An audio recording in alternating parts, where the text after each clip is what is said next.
What is up, everybody? Welcome back to the channel. Jay Costa here. Today I wanted to give you a little bit of a review and an overview of this 36-inch Savior Equipment double rifle case. I believe this is what's called the Urban Warfare model in, I believe, what's called urban gray color. I'm going to go through what I like about this rifle case, what I don't like about this rifle case. I have had it for almost 3 years now.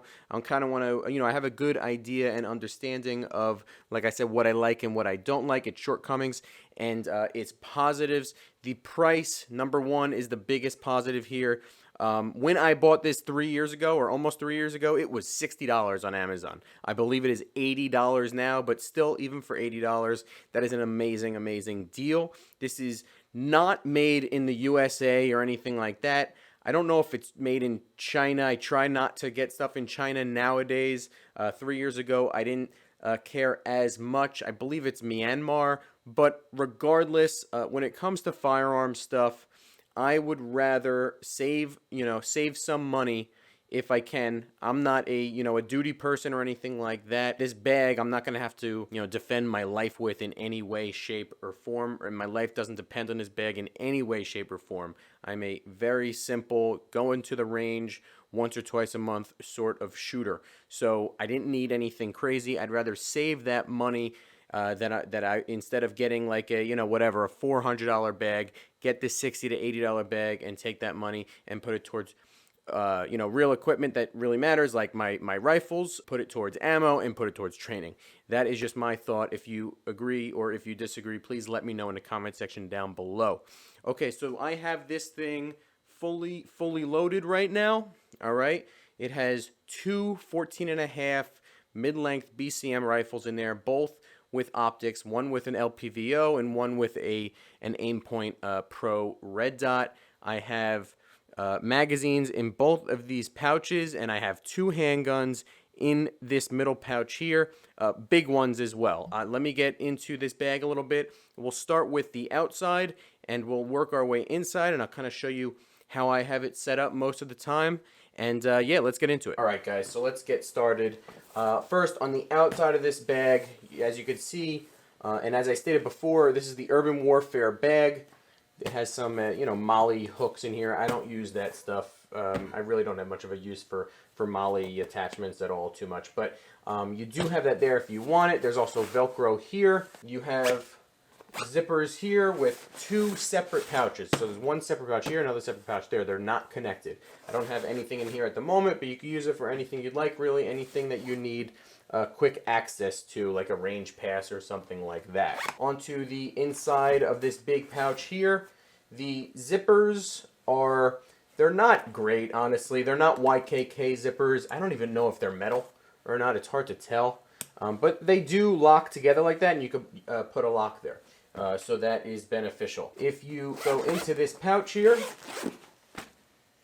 you can see there's a lot of space that you could use. So you have two pouches here. These are made to hold handguns. You have a good size loop here and a good size loop here, and they're also held with Velcro. So I'm going to show you what I have in each one. We're going to start out with your big boy here. Glock 34 Gen 5 MOS with a light. These are not loaded, guys. Really not much of an issue with this fitting. So if a Glock 34 can fit, it does get up to the Velcro a little bit close there, but with the Velcro you cinch it down and you have no issue. So obviously if a Glock 34 can fit, a Glock 17, a Glock 19, anything similar would have no issue at all. On the other side, same thing. And I have a CZ, another big handgun, CZ SP01. Once again, these are not loaded. I checked them already. And as you can see, fits in without too much of an issue at all. The Glock 34 is actually bigger, so that's going to fit in a little bit easier. On the bottom here, you have this netting, this clear see-through netting pouch with the same sort of zippers. All these zippers have these lanyards, which makes it very easy to open and close. Honestly, I kind of wish that these weren't like a netting. It was more like a regular pouch. That way maybe you could even put more handguns in here. But regardless, they wanted like a see-through netting so you could see what's in there. You could put hats, gloves, you know, things of that nature for the range. And you could also, I also stuffed some stuff in the middle here as well. There's more than enough room for that. Now onto these side pouches here. I think, I'm going to assume that these are made for magazines. They have, that's what I use them for. They have these plastic buckles on the front, as you can see, as well as Velcro. So in here I have a bunch of GI mags, 30 rounds. I had 4 in there. I think you could probably fit another 1 or 2. And then on the other side, same thing. I have a bunch of PMag 20 rounders. Way more room in there than I even use. Now, onto the back of the bag. You can see the whole thing here. You do have a very well padded strap, shoulder strap. I don't always keep this on, and I'm going to show you why in a second. You also have these plastic buckles on the top to cinch in the whole bag. When you have 2 rifles in there, that is very necessary, because if you don't cinch it in, those rifles are just going to be, you know, rattling around in there pretty good. You want them tight and secure. Very simple, kind of everyday, you know, double strap here that goes into one with this Velcro hand strap on the top. On the back, you have this one big pouch here. Now it goes from here all the way to here. This, I believe, is supposed to house these, and this is a backpack straps that comes with the bag. I took these off right away because I don't need it, and it really just clunks up the whole bag. And this is something that the other YouTube reviews of this bag don't really talk about, most of them anyway. I believe that this pouch is really made to kind of house these backpack straps. You also have these 2 hand straps on the bottom here. So yeah, let's go to the bottom of the bag. This is where I actually think that the bag is maybe a little bit lacking in the durability department. You can see there is some fraying of the straps and stuff like that. On the bottom, I wish that there was some rubber protection on the bottom here. You know, when you get into the range, when you put it on the floor like that, you know, that just takes most of the abuse right there. And I wish that there was some rubber padding. It even just would help maybe keep it from sliding around on a table, a wood table or a metal table, whatever. So that is something that I wish that it had. Now let's get into the inside of the bag here.